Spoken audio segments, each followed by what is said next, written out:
It is automatic that when someone curses you, you may respond with anger. You may perhaps give a blast and break his jaw also, perhaps. But then if you are elevated like Buddha, for example, with a high level of awareness, it's all right.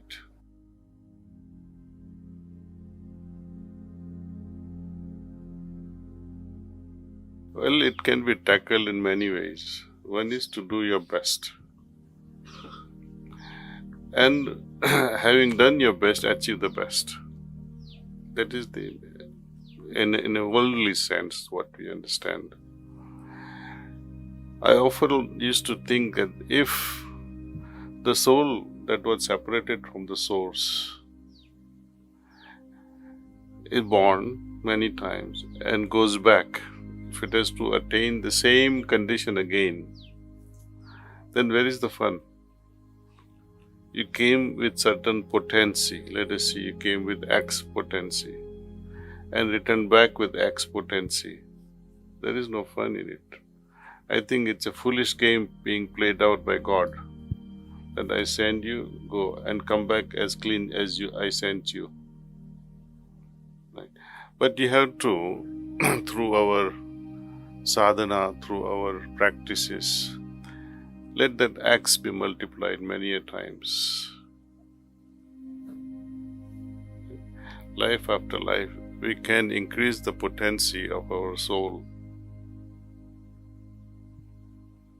And that's why we meditate, you see. Enriching the soul means, just as we have the growth at the physical level, just as we have a growth at mental level, emotional level, likewise there is a growth also at a spiritual level. The biggest problem with Hinduism is this, that soul is changeless. It's an assumption. Soul is completely pure. So if it is completely pure, then why need you to purify it further? Why should you?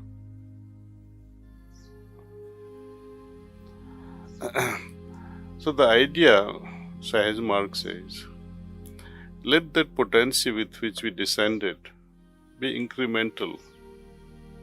May it grow infinitely. So when you return back, you have that infinite potency.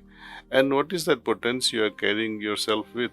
It is increased level of consciousness, your perceptivity, your responsiveness. They increase. You see, I have defined in a very simple term consciousness. Consciousness can be defined as degree of awareness. To what extent you are aware. That also means to what extent you are unaware. The consciousness of these trees around us, they also carry some level of consciousness. They respond to. They become aware of the presence of sun.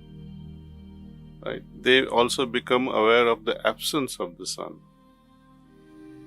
They become aware of oxygen. They become aware of carbon dioxide, everything, all the fundamental basic things for their existence, they are fully aware.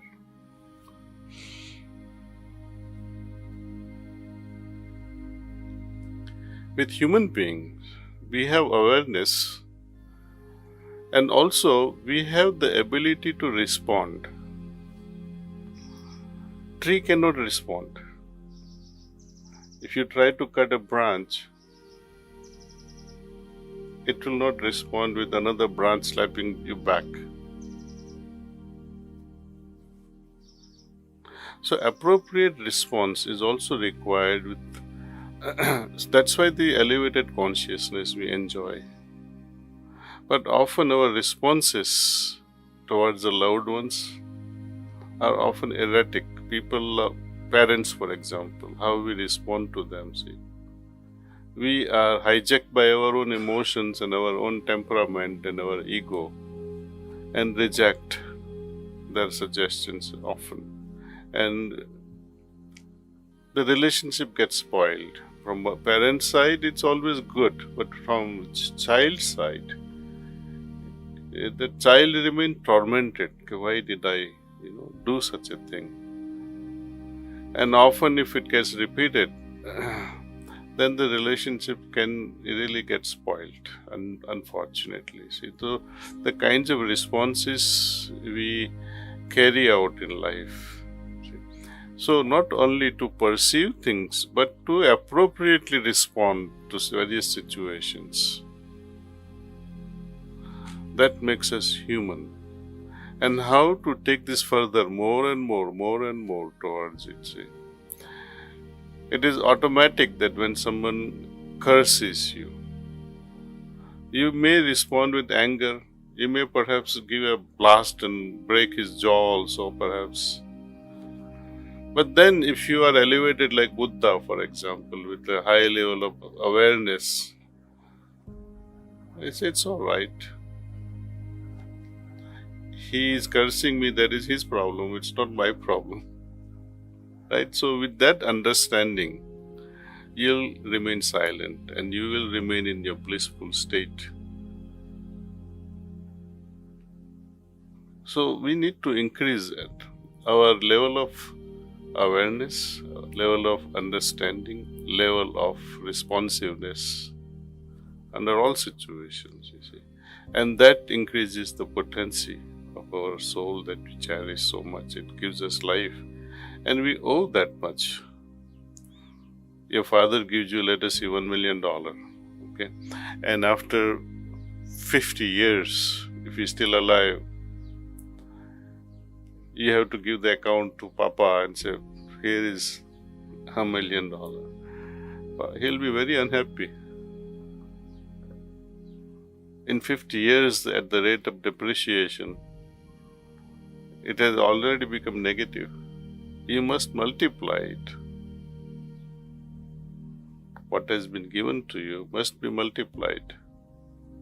Same thing, the soul and its potency, whatever has been given, it must multiply, otherwise there is no purpose. So you can understand a purpose of life from many angles. Do the best you can under all situations, and whatsoever you do, do it with your heart. Then you'll flourish. Of course, there are times when you are emotionally drained out and say, okay, enough, I'm tired and I'm depressed and I feel like crying. That's also part of our existence. Nothing wrong in crying. Nothing wrong in feeling sad at times. It's okay.